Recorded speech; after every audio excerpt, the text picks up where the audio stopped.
1980년대 샌프란시스코. 크리스 가드너는 팔리지 않는 의료기기를 끌고 다니며 하루하루 버팁니다.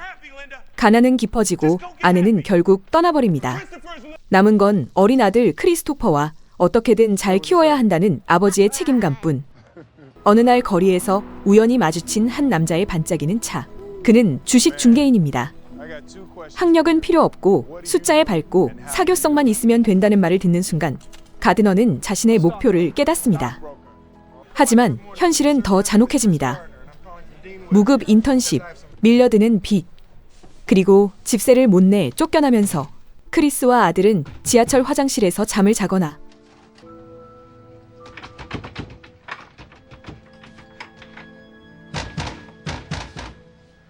쉼터, 거리를 떠도는 신세가 됩니다. 낮에는 치열한 증권사 인턴, 밤에는 아이를 안고 잘 곳을 찾아 헤매는 나날.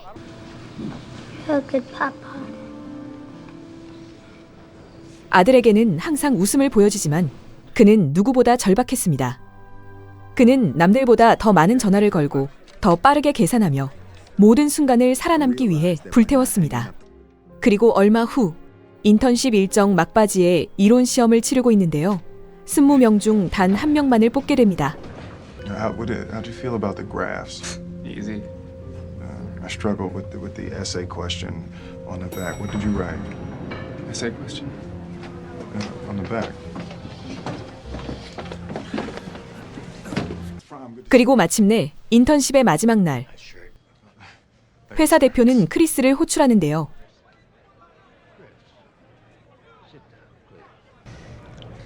Wear one tomorrow, though, okay? Because tomorrow's going to be your first day. If you'd like to work here as a broker. Would you like that, Chris? Yes, sir. 순간 가드너의 눈가에 눈물이 고입니다.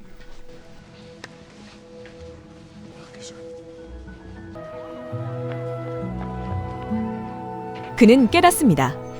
행복은 누군가가 가져다 주는 것이 아니라 끝까지 포기하지 않는 사람만이 스스로 찾아내는 것임을.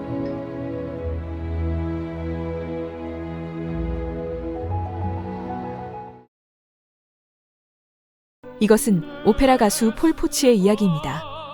어릴 적부터 작은 체구의 폴은 늘 놀림을 받았습니다. 또한 현실적인 아버지로부터 늘 자신의 꿈을 부정당해왔어요. 그래서 폴의 성격은 위축되어 갔고 사람들 앞에 서는 게 두려웠습니다. 그렇지만 성악의 재능만큼은 인정받았어요. 폴 또한 오페라를 부를 때만큼은 세상 누구보다 행복했기에 파파로치의 꿈을 키워나갔습니다. 하지만 현실은 냉혹했습니다. 여자친구의 응원으로 이탈리아 베니스로 유학을 떠났으나 파파로치로부터 가혹한 평가를 들었어요. And you cannot steal unless you have the nerves of the thief. And maybe never. 어쩔 수 없이 생계를 위해 다시 돌아온 폴은 휴대폰 가게 점원이 되었습니다. 그 과정에서 폴과 그의 목소리를 너무 사랑하는 줄스와 행복한 결혼을 하게 되는데요. 그 후 폴은 꿈을 이루려 애썼지만 공연 전날 맹장 수술을 받고 무리하여 쓰러졌고 성대 수술까지 받았으며 6개월 후 성대 수술이 완치되었으나 교통사고를 당해 오페라 가수의 길은 멀어져만 갔습니다. 이제 모든 것을 포기하려 할 때였는데요. 생활고에 시달려 돈이 필요한 폴은 브리튼즈 갓 탤런트 프로그램에서 우승하면 큰 상금을 받을 수 있다는 사실을 알게 됩니다. 하지만 자신이 없었어요. 그때 줄스가 힘을 실어주며 출연을 결정하게 됩니다. 마지막 단 한 번의 찬스. 폴은 이 기회를 절대 놓치고 싶지 않아 최선을 다해 준비합니다. 2007년 오디션 프로그램 브리튼즈 갓 탤런트 1차 예선 현장. 폴은 도저히 무대에 올라갈 자신이 없습니다. 하지만 줄스의 응원 메시지를 보고 떠밀리듯 무대에 올라간 폴. 조금 떨어지는 외모에 위축되고 불안해하는 폴의 모습을 보며 관객들은 비웃었고 심사위원들은 기대하지 않았습니다. 드디어 그 순간이 찾아왔습니다. 첫 소절을 내뱉는 순간 운명은 그에게 속삭이는데요. 이 순간을 위해 어린 시절 그를 괴롭혔고 파파로치를 이용하여 뼈에 사무치는 독서를 퍼부었으며 그를 병들게 했다고. 마지막으로 큰 사고를 당하게 하여 밑바닥까지 끌고 내려갔던 수많은 고난들은 바로 이 순간을 위해 어쩔 수 없는 선물이었다고 합니다. 모든 고난을 극복한 폴은 마지막 외침을 내뱉습니다. 순간 관객들은 눈물을 흘리며 자리에서 일어섰습니다. 심사위원조차 자신이 느낀 감동이 무엇인지 실감이 나질 않는데요. 마침내 폴 포츠는 우승을 차지했습니다. 평범한 휴대폰 가게 점원에서 세계를 감동시킨 오페라 가수로 거듭난 것입니다. 폴은 말합니다. 지금 당신은 몇 번째 고난을 지나고 계신가요? 단 한 번의 찬스를 위해 지금 겪고 있는 고난에 포기하지 말라고. 그러니 그 순간을 위해 지금 기꺼이 받아들이라고요. 여기 자신의 모든 것을 쏟아부어 발명한 물건이 있습니다. 그리고 그 제품을 TV 홈쇼핑에서 직접 시연을 하려고 하는데요. 너무 긴장해버린 조이.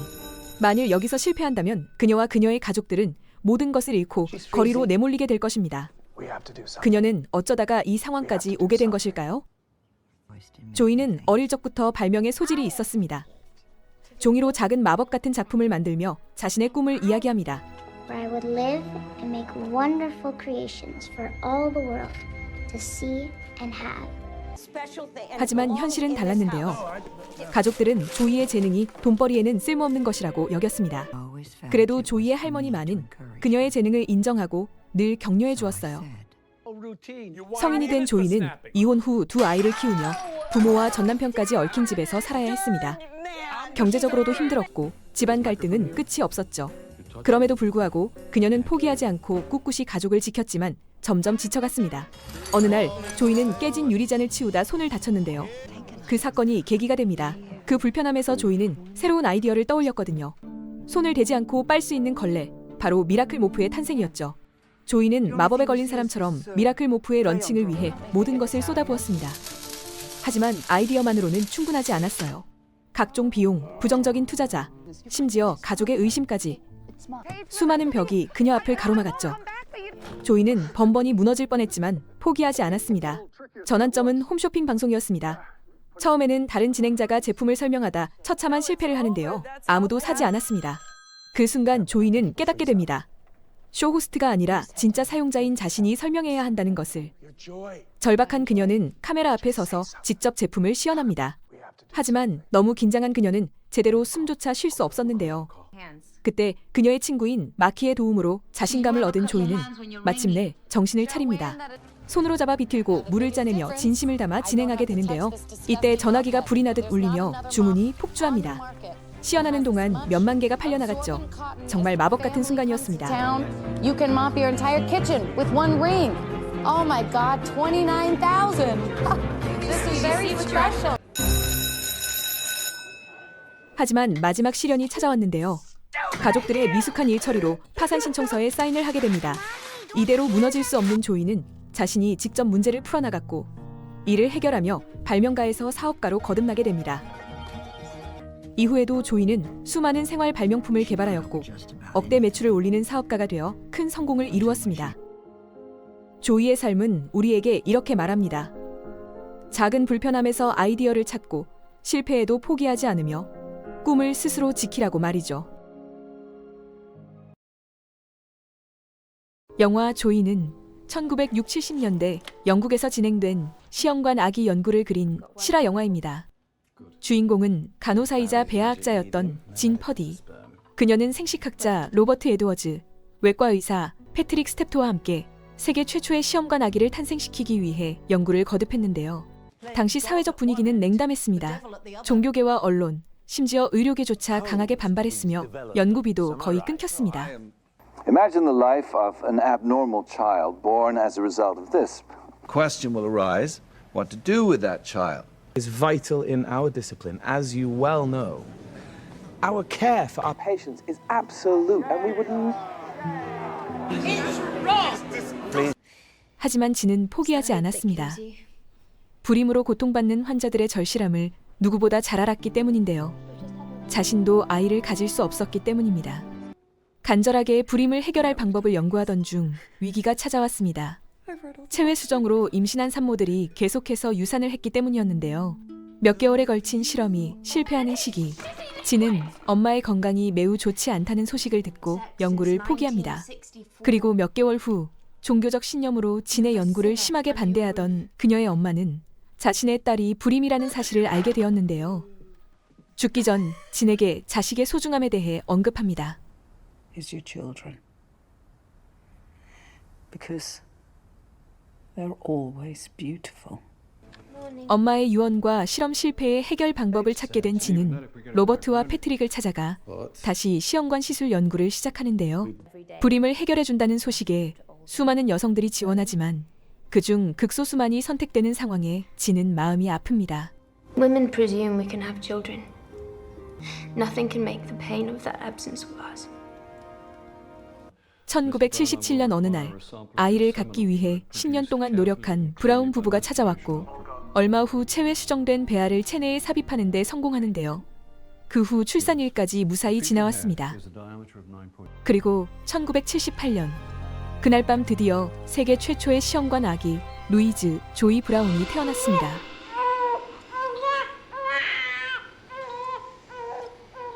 아이를 갖고 싶지만 그럴 수 없는 수많은 여성들에게 상상도 못할 기회가 온 것인데요. 이후 전 세계 수백만 명의 아이들이 시험관 시술로 태어났습니다. 2010년 노벨상을 받은 로버트 에드워드는 말합니다. Childless. But that should be a choice. I believe that everyone who wants one deserves the right to have a child.